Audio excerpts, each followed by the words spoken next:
అందరూ కూడా ఒకసారి రెండు చేతులు పైకెత్తి స్తోత్రాలు చెప్దాం. హల్లెలూయా, హల్లెలూయా.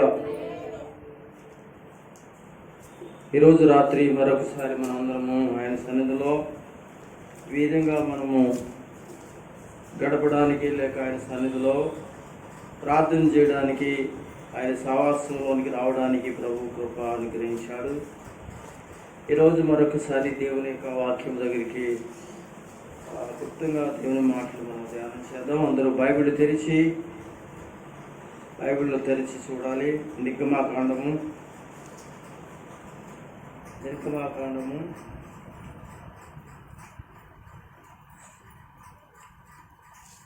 అందరూ కూడా బైబిల్ తెరిచి చూడాలి. నిర్గమాకాండము 14వ అధ్యాయము.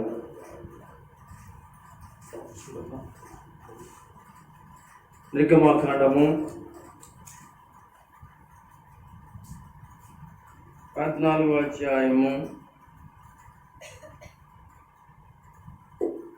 14వ వచనము నుండి 16వ వచనం వరకు చదవండి.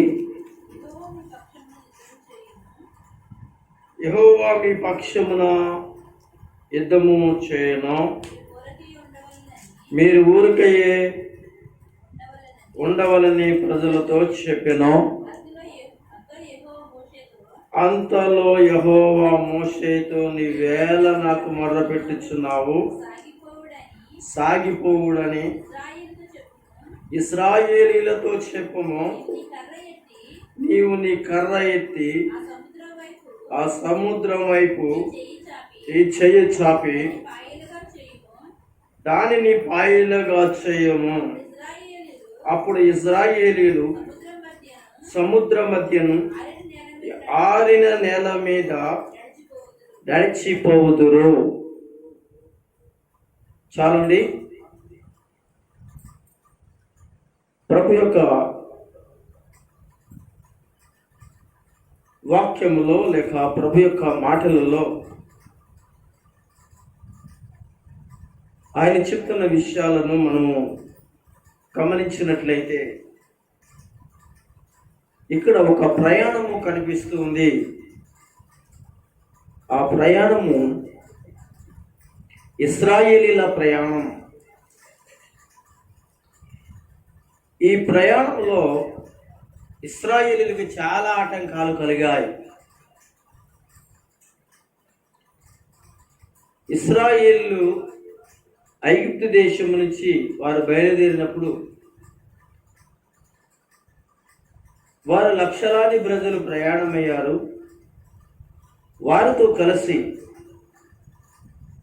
వారితో కూడా చిన్నలు పెద్దలు కాకుండా ఐగుప్తీయులలో చాలా మంది, కొంతమంది ప్రజలు ఐగుప్తీయులు కూడా బయలుదేరినట్లు లేఖన వాక్యాల్లో మనకి కనబడుతుంది. అంతేకాకుండా మరి కొంతమంది అలా బయలుదేరిన తర్వాత వారితో పశువులను, మేకలను, గొర్రెలను మందలుగా వారు ప్రయాణం చేస్తూ వారు అరణ్య మార్గమున, ఎడారులలో, ఆయా రాజమార్గాలలో ఇలాగా వారి ప్రయాణాలు చేస్తూ ఉండగా అనేక ఆటంకాలు, అడ్డులు, ఆపదలు, పరిస్థితులు చాలా ఇశ్రాయేలు కలిగినప్పుడు వారు దేవుని దూషించి వేరు చేసి నడిపిస్తున్న దేవునిని మర్చిన వారుగా మాట్లాడుచు ఇలా ఉంటున్నప్పుడు కూడా ప్రభు అయిన దేవుడు గెద్ద వాటి పిల్లలను ఏ విధంగా తన రెక్కల కింద ఉంచుకుంటుందో, అలాగే దేవుడైన యెహోవా ఇశ్రాయేలు ప్రజలు తన రెక్కల కింద ఉంచుకుని నడిపించుకుంటున్నాడు. అయితే ఇక్కడ మనం చదువుకున్న భాగంలో ఒక విషయం మనం గమనించవలసినది ఉంది. యెహోవా మీ పక్షమున యుద్ధము చేయను, మీరు ఊరికయే యుండుడని ప్రజలతో చెప్పాను అని రాయబడింది 14వ వచనంలో, అంటే 14వ అధ్యాయము 14వ వచనంలో. అయితే ఇక్కడ ఈ మాట మోషే చెప్తున్నాడు, మోషే మాట్లాడుతున్నాడు. అసలు ఏం జరిగింది అనే విషయం మనము ఆలోచన చేస్తే, ఈ ప్రయాణం సాగుతుండగా ఇంతకుముందు నేను చెప్పినట్లుగా పరిస్థితులను అనుకూలం లేకపోయినా దేవుడు మీద వాడు తిరుగుబడుతున్న ప్రభు తన యొక్క పిల్లలైన వారిని నడిపించుకుంటూ వస్తుండగా ఎర్ర సముద్రం దగ్గరికి వచ్చారు వీళ్ళు. ఎర్ర సముద్రం దగ్గరికి వచ్చిన తర్వాత ఇప్పుడు ఎర్ర సముద్రం దాటి వెళ్ళాలి. వీళ్ళు దాటి వెళ్ళవలసింది ఒక అరణ్యం కాదు, ఒక కొండ కాదు, ఒక ఎడారి కాదు, ఒక సముద్రమే దాటాలి. సముద్రం దాటాలి అంటే సముద్రం మీద వెళ్ళడానికి ఆనకట్లు ఉండవు, లేక వెళ్ళటానికి ప్రయాణ సౌకర్యాలు ఏమీ ఉండవు. అదొక పెద్ద సముద్రం, దాన్ని ఎర్ర సముద్రము అని బైబిల్లో రాశారు. ఇప్పుడు అది దాటుకుని వెళ్ళాలి. వీళ్ళందరూ కూడా లక్షల మంది ఉన్నారు, వెళ్ళడానికే అవకాశము కష్టం. వారిలో చాలామంది చిన్నపిల్లలు ఉన్నారు, ముసలివారు ఉన్నారు, అలాగే గర్భిణీలు ఉన్నారు, ఇలాగా రకరకాల వాళ్ళు ఉన్నారు. ఆ సముద్రం చూసేటప్పటికి భయం, ఏం చేయాలో ఆలోచన తోయట్లేదు. అదే సమయంలో ఏం జరిగిందంటే, ఫరోను సాతాను ప్రేరేపించి వెళుతున్న ఇశ్రాయేలీయులను చంపడానికి, నాశనం చేయడానికి కొన్ని రథాలను సైన్యాన్నిచ్చి పంపించడం జరిగింది. ముందు చూస్తేనేమో సముద్రం ఉంది, వెళ్ళడానికి అవకాశం లేదు. సరే వెనక్కి వెళదామనంటే వాళ్ళంత దూరంలో ప్రయాణం చేస్తున్నట్టు లేకపోతే వస్తున్నట్టు ఆ యొక్క ఐగుప్తుల యొక్క రథాలను చూశారు ఇశ్రాయేలీయులు. ఇప్పుడు ఒక పక్కనేమో వెనక పక్కనేమో ఆ రథాలతో, కత్తులతో, గుదీలతో, బళ్ళెములతో ఆ యుద్ధము కలిగినట్టు ఆ యొక్క ఐగుప్తీయులు చూసి, రథాలను చూసి భయపడిపోయారు వీళ్ళు. ఈ అధ్యాయంలో ఈ విషయాలన్నీ కూడా రాయబడతాయి. వాళ్ళు ఎంతగా భయపడ్డారు అని అంటే చాలా భయంకరంగా భయపడ్డారు. చదవమ్మా.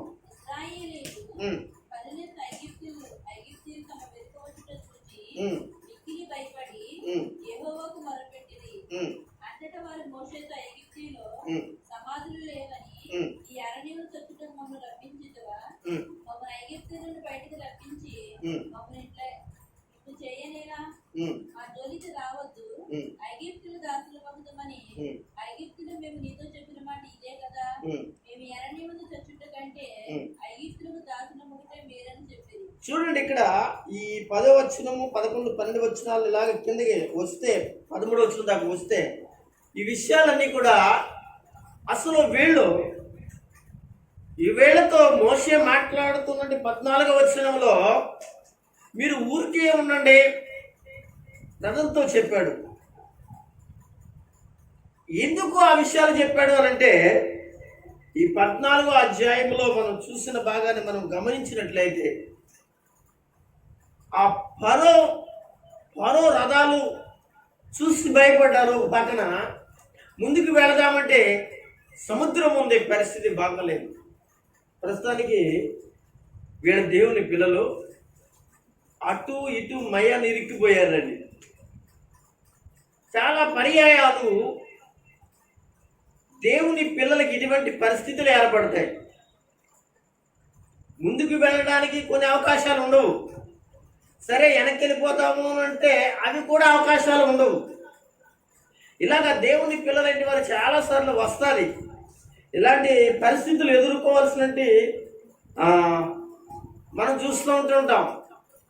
అయితే ఒకటి మాత్రము మనం గమనించాలి, మనలను నడిపిస్తున్న నాయకుడైన ప్రభువు మన మధ్యన ఉన్నాడని, ఆయన సహాయం చేస్తాడనే విషయాన్ని మనం నేర్చుకునేటువంటి వారిగా మనం ఉంటాం. అక్కడ ఉండాలి కూడా. ఇప్పుడు దేవుడు ఐగుప్తీయులకును అలాగే ఎర్ర సముద్రములకును మధ్యలో ఉన్నటి ఈ ప్రజల యొక్క పరిస్థితులను చూసిన దేవుడు ఈయన. సహాయం చేయడానికి రాబోతున్న దేవుడు ఆయన. మనం ఎప్పుడైతే దేవునిని మాట మనం నమ్ముతామో అప్పుడు ఎనుకున్న సమస్యలు, ముందున్న సమస్యలన్నింటినీ కూడా పరిష్కారం దేవుడే. అప్పుడు దేవుడు మాట్లాడుతున్న మాట ఏంటో తెలుసు, చక్కటి మాట అంటాడు 13వ వచనంలో, అందుకు మోషే భయపడకుడు, యెహోవా మీకు నేడు రక్షణ, నేడు కలుగు చేయ రక్షణ, మీరు ఊరికే నిలబడి చూడుడి. మీరు నేడు చూచి ఐగుప్తీయులను ఇక మీదట మరి ఎన్నడూ కూడా చూడరు. మీరు గమనించాలి, తర్వాత అధ్యాయంలో కానీ లేకపోతే ఈ 14వ అధ్యాయంలో చివరి భాగంలో కానీ ఐగుప్తీయులందరూ కూడా సముద్రములో ఆ రథాలన్నీ కూడా మునిగినట్లుగా చూస్తాం. ఎప్పుడు వీళ్ళు దాటి వెళ్ళిన తర్వాత చూస్తాం. కానీ ముందుగానే చెప్తున్న మాట ఏంటో తెలుసా, ఎంత చక్కటి మాట. ఐగుప్తీయులు మీ ఎదుట కనబడుతున్నారు, వస్తున్నారు అంటున్నారు కదా. వాళ్ళు కనపడకోకుండా ఇక మీదట మరి ఎన్నడూ వాడిని చూడకుండా నేను ఏం చేస్తానంటే కనపడకుండా చేస్తానంటున్నాడు. ఎప్పుడు చేసాకంటున్నాడా, చేయకముందు అంటున్నాడు ఆయన. అంటే చేయకముందు అప్పటికే ప్రజలందరి హృదయాలన్నీ కూడా కలవరపడుతున్నాయి. ప్రజలందరూ కూడా నేర్చుకెళ్ళిపోయారు. అందులో చాలా మంది భయముతో, ప్రాణభయంతో ఏమంటున్నారంటే మమ్మలను ఇక్కడికి తీసుకొచ్చి చంపాలని ఉద్దేశం కిందికి వచ్చిందని మోషే మీద దెబ్బలాడుతున్నారు. ఐగుప్తులో సమాధులు లేవా, మమ్మల్ని ఇక్కడ దిక్కులేని వాళ్ళగా చంపేయడానికి, అనగా సమాధిలో కూడా చేరకుండానట్లుగా ఈ యొక్క ప్రాంతంలో తీసుకొచ్చి మా శవాలను కాకులకి గెద్దలకి వేసిన పరిస్థితులు తీసుకొచ్చావా అనేటువంటి మాట ఇక్కడ మనం చూస్తాం. ప్రియమైన దేవుని పిల్లలు ఆలోచించండి, ఇక్కడ చాలా కఠినమైన పరిస్థితి కనబడుతుంది. కానీ అది కఠినమైన పరిస్థితి అయినప్పుడు కూడా దేవుని పిల్లలు దేవునిని ఆదుకోవాలి. చూడ ఎంత నమ్మకమైన దేవుడు, తనను నడిపిస్తున్న నాయకుడైన దేవుడు తన పిల్లలకు కష్టం రాకుండా ఉండడానికి అనేక పర్యాయాలు కాపాడుకుంటూ వచ్చాడు. అరణ్యంలో కాపాడుకొచ్చాడు, తినే విషయంలో సహాయం చేసుకుంటూ వచ్చాడు. నీళ్లు లేకపోతే అనగా ఆ యొక్క నీళ్లు లేకపోతే బండలు బద్దలుకుంటే బండలోంచి నీళ్లు రప్పించాడు ఆయన. ఏమండి, ఇలా చూస్తే రాత్రి పగలు నడుస్తున్నారు కనుక వాళ్ళు ఎక్కడ అపాయం కలిగి ఉంటారేమో. రాత్రి ఏమో అగ్ని స్తంభం గాను, పగలేమో అనగా చక్కటి చల్లటి వాతావరణం ఇచ్చినట్లుగా వారి ప్రయాణం అలసిపోకున్నట్లుగా మేఘ స్తంభం గాను, ఇంత సహాయం ఇశ్రాయేలు ప్రజలైన దేవుని బిడ్డలకి ఇచ్చాడు. మరి అన్ని చేసిన దేవుడు ఈ సమయంలో ఎర్ర సముద్రం కనపడగానే, వెనకాలేమో ఐగుప్తీయుల శత్రువులు కనపడగానే వాళ్ళు కలిగినటువంటి భయం, దేవుని బిడ్డ సాతాను చూస్తారా, చాలా పర్యాయాలు ఎన్నో కార్యాలు మనం చూస్తున్నప్పుడు కూడా, ఎన్నో కార్యాలు మన మధ్యన జరిగినప్పుడు కూడా కొన్ని సందర్భాలలో అనగా మన విషయాల్లో సాతాను కూడా ఏం చేస్తారని కొన్ని భయాలు పుట్టించి, అయ్యో మనం ముందుకు వెళ్ళలేని పరిస్థితి, వెనకెళ్ళలేని పరిస్థితి అయిపోయిందని మనం బాధపడేటువంటి పరిస్థితులను మనం నేర్చుకెళ్లే పరిస్థితులు తీసుకొచ్చే సమయాలు కూడా ఉంటాయి. కనుక దేవుని పిల్లలారా, ఇక్కడ అదే సందర్భం జరిగింది. అప్పుడు దేవుడు బలపరచడానికి తన సేవకుడైన మోషేని నిలబెడుతున్నాడు. తన సేవకుడైన మోషేతో మాట్లాడుతున్న మాట అండి ఇది. ఆ సేవకుడు అంటున్నాడు కదా, అందుకు మోషే అంటున్నాడు భయపడకుడి. వాళ్ళందరిలో భయము, చిన్నపిల్లలు మొదలుకొని భయము, పెద్దవారు మొదలుకొని భయము, యోధులైన యవనస్తులైన ధైర్యం కలిగిన వారు కూడా ధైర్యం చనిపోయి భయపడుతున్నారు. అక్కడ చూద్దాం. అప్పుడు ఏం మాట్లాడుతున్నారు, యెహోవా మీకు నేడు కలుగు చేయి రక్షణ, మీరు ఊరికే నిలిచి చూడండి, మీరు ఏ యుద్ధం చేయక్కర్లా, మీరేమి పోరాడక్కర్లా, మీరేమి దెబ్బలాడక్కర్లేదు, మీరు అటు ఇటు పరిగెత్తక్కర్లా, అలా నిలిచి చూడండి ఏం జరుగుద్దో. దేవుని యందు విశ్వాసం ఉంచిన ప్రతి ఒక్కరి జీవితంలో బైబిల్లో ఒక మాట ఉంది, 120 పదండి, 27 కీర్తన మొదటి చూసాను. 27 కీర్తన మొదటి చూసాను. యెహోవా నాకు వెలుగును రక్షణై ఉన్నాడు, నేను ఎవరికి భయపడుదును. Praise the lord. ఇంటున్నారా? దేవుడు నీకు రక్షణగా ఉండగా, దేవుడు నీకు వెలుగుగా ఉండగా ఐగుప్తీయులకు భయపడవలసిన పని లేదు, ఎర్ర సముద్రానికి కూడా భయపడవలసిన అవసరత పరిస్థితులు ఉండనక్కర్లేదు నీకు. ఎందుకో తెలుసంటే ఆయన రక్షణ కలిగించే దేవుడు, ఇది కాపాడే దేవుడు ఆయన. కనుక ఇక్కడ ఏమంటున్నాడు, మీరు ఊరికి నిలిచి ఉండండి, మీకు కలుగుతున్న రక్షణ చూడండి. ఇక మీదట ఎవరుండరటండి, మీ ఎదుట ఐగుప్తీలు నిలవబడడానికని కనబడడానికని కనిపించదు అంటున్నాడు. ఇంకా ఐగుప్తీలు ఇంకా మునగలేదు సముద్రంలో, ఇంకా చనిపోలేదు. అంతకు ముందే దేవుని మాట ఏంటి తెలుసా, వాళ్ళు ముందరోని ఖచ్చితంగా చెప్పాడు. ఈ మాట నమ్మిన మోషే, ఈ మాట నమ్మిన దేవుని పిల్లలు ఏం జరిగిందో తెలుసంటే, యెహోవా మీ పక్షమున యుద్ధం చేస్తున్నాడు, మీరు చేయనక్కర్లే.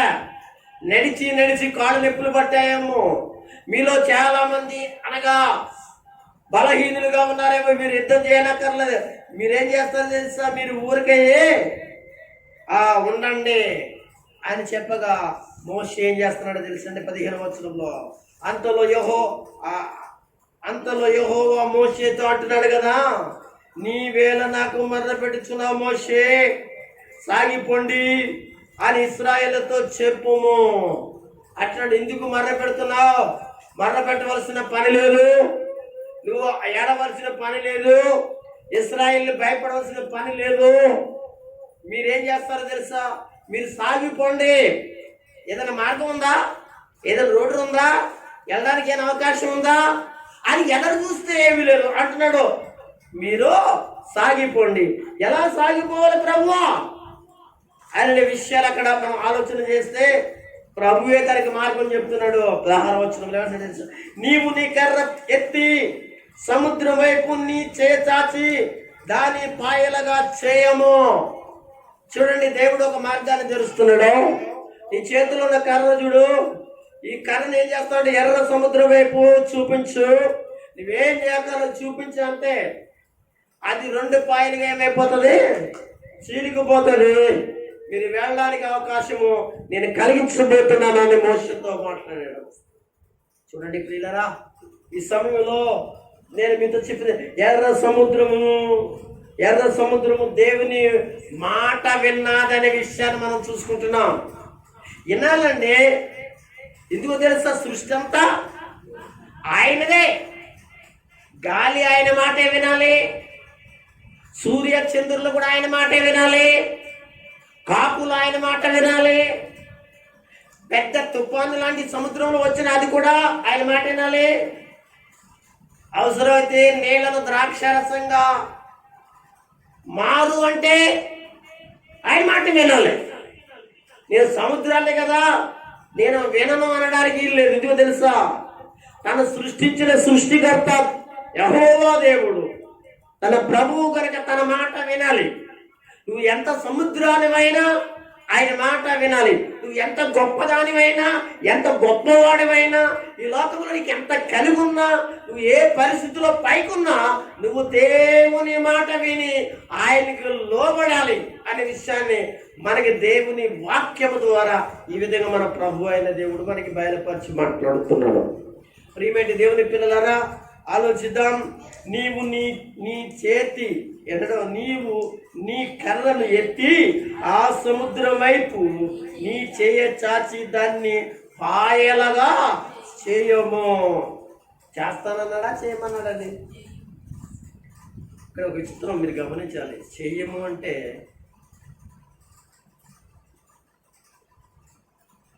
అక్కడ గడ్డి ఉందండి, శుభ్రం చేయము అని అన్నాను అనుకోండి, అప్పుడు మీరు ఇల్లు ఏం చేస్తారు, దాన్ని వెళ్ళి దాన్ని పీకుతారు. పీకితేనే కదా అది శుభ్రం అవుద్ది, దాన్ని తీస్తేనే కదా శుభ్రం అవుద్ది. ఇక్కడ పాయలుగా చేయమంటే ఇప్పుడు ఏం చేయాలి? ఇప్పుడు మోసే వెళ్ళి తన 2 చేతులు సముద్రంలో పెట్టి ఒక్కసారిగా ఏంటండి ఏం చేయాలి ఏంటి అనగా ఏదో ఒక ఇటుకి నీరిసినట్టు, లేకపోతే ఒక బత్త ఏమంటుందని ఒక పండును మనము బద్దలు కొట్టినట్టు 2 ముక్కలు చేసినట్టుగా సముద్రాన్ని చెయ్యమన్నట్లుగా మాట్లాడుతున్న విషయాన్ని మనం చూస్తాం. ఏమంటాడంటే ఇక్కడ మాట్లాడే మాట, అప్పుడు ఇశ్రాయేలు ఇక్కడ ఉన్నాడు, ఏమన్నాడు, నీ చెయ్య చాచి దాన్ని పాయలుగా చేయము అన్నాడు. మీరు గమనించాలి, ఆయన చేతిలో ఏముంది, కర్ర ఉంది. ఆ కర్ర చాచమన్నాడు. ఎక్కడ చాచమన్నాడు ఏంటండి అనగా చాచమంటే అనగా సముద్రమునకు చూపించమన్నాడు. ఆ కర్ర తీసుకుని చేయండి వారకు వచ్చేది చేయండి, దాని వైపు దాన్ని చూపించాడు, దాని దగ్గర అలా పెట్టాడు. చెప్పగానే ఆ కర్ర అక్కడే ఉంది, కానీ కర్రకు ముందు ఎవరున్నారు తెలుసంటే మన ప్రభు అయిన దేవుడు ఉన్నాడు. దేవునికి స్తోత్రం. ఆ కర్రకు ముందు ఆయన ఉన్నాడనే సంగతి ఎవరికి తెలీదు. దేవుని బిడ్డలారా, ఆ కర్రే కనబడుతుంది, మోషే యొక్క చెయ్యే కనబడుతుంది. చూడు ఎంత విచిత్రమో. ఆ కర్ర మోషే చేతిలో ఉంది.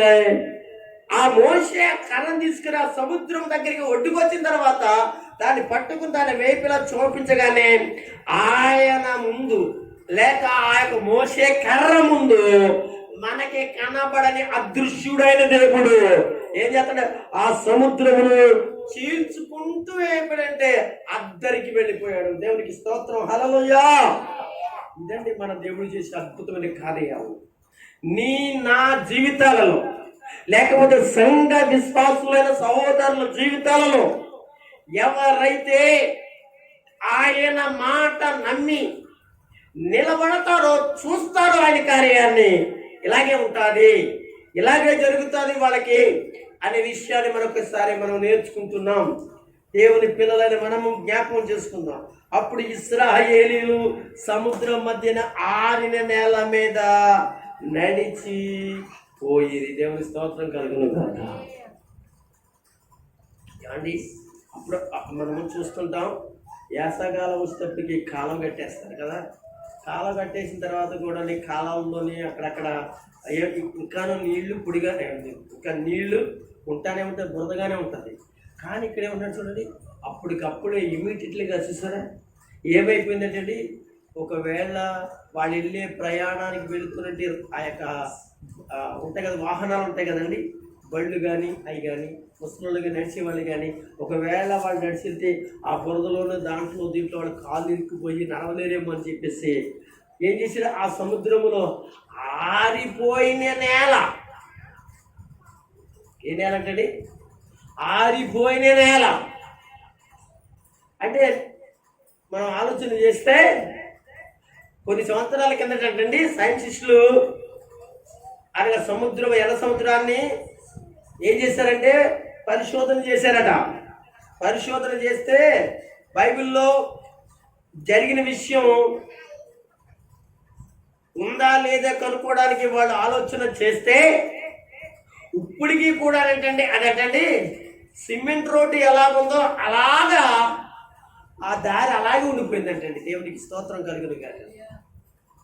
అప్పుడు ఆ సైంటిస్టులందరూ కూడా ఆశ్చర్యపోయి, నిజంగా బైబిల్ చాలా అద్భుతమైనది, బైబిల్ యొక్క చరిత్ర చాలా గొప్పది అనేది ప్రపంచానికి చాటించారటండి. ఇప్పటికీ ఉందంటండి, ఆ నీళ్లలోనే ఉందంటండి ఆ దారి. అంతేకాకుండా ఏమంటాం, ఐగుప్తీయుల యొక్క రథాలు, ఆ యొక్క రథం యొక్క చక్రాలన్నీ కూడా ఇప్పటికీ కూడా అందులోనే ఉన్నాయటండి. చూడండి ఎంత ఇదంతా ఎందుకు ఉంచాడు దేవుడు అంటే, బైబిల్ ఇది నిజం, బైబిల్ సత్యము అని చెప్పడానికి ఇప్పుడు కూడా సాక్ష్యాలు ఆ సముద్రములు ఎర్ర సముద్రంలో ఉన్నాయటండి. దేవుని పిల్లలారా, దేవుని ప్రజలు కష్టపడకోకుండా, బాధపడకోకుండా ఎంతైతే ఏడ్చారో, ఎంతైతే దుఃఖించారో, ఆ పరిస్థితులన్నిటికీ దేవుడు ఏం చేసిన గొప్ప అద్భుతమైన మార్గాన్ని చూపించి వాళ్ళ ప్రాణాలు, వారి పిల్లల ప్రాణాలు, పశువుల ప్రాణాలు, వారి యొక్క కుటుంబాలన్నీ కూడా క్షేమకరంగా ఎర్ర సముద్రమును దాటించిన దేవుడు మన మన యేసు ప్రభు. ప్రియమైన దేవుని పిల్లలమైన మనము ఈరోజు రాత్రి ఎర్ర సముద్రము దేవుని మాట విన్నప్పుడు, దేవుని పిల్లలమైన దేవుని మాట మనం కూడా వింటే ఈ రోజున దేవుని కార్యాలు మన మధ్యన మనం చూస్తామని ప్రభు పేరట మీకు నేను తెలియజేస్తున్నాను. ప్రియమైన దేవుని పిల్లలమైన మనము అనేక పర్యాయాలు కష్టాలు వచ్చిన, శోధనలు వచ్చిన, సమస్యలు వచ్చిన దేవుని చేతులకు అప్పగించుకుందాం. దేవుని సన్నిధిని మనం చేరదాం. మాటి మాటికి ప్రభుని అడుగుదాం. మోషే ఏ విధంగా, లేక ఇశ్రాయేలు ప్రజలు కొంతమంది బాధపడి ఏడ్చినా మరి కొంతమంది ప్రార్థన చేసే ప్రార్థనా పరులు కూడా అందులో ఉన్నారు. ఇలాగే దేవుడు వారి ప్రార్థన విని ఏం చేశాడో తెలుసు అంటే, వారు కని విని ఎరగని గొప్ప అద్భుతమని ఎంత దేవుడు ఏం చేశాడు, ఎర్ర సముద్రాన్ని 2 పాయలుగా చేసి క్షేమకరమైన కృపను వారికి ఇచ్చాడు. అలాంటి పరిస్థితులు మనకి, మన కుటుంబాలకు ఇవ్వగల మన ప్రభు దగ్గర మనం మర్ర పెట్టడానికి మోషే వలె మర్ర పెడతాం. ఇశ్రాయేలు వలె మనం మర్ర పెట్టి ప్రభు సన్నిధిని మన అవసరతలను ప్రభు పాదాల దగ్గర పెడదాం. సహాయం కొరకే వేడుకుందాం. దేవుడి మాటలు మన అందరి వినికిల్లో ప్రభు దీవించి ఆశీర్వదించునుగాక. ఆమేన్.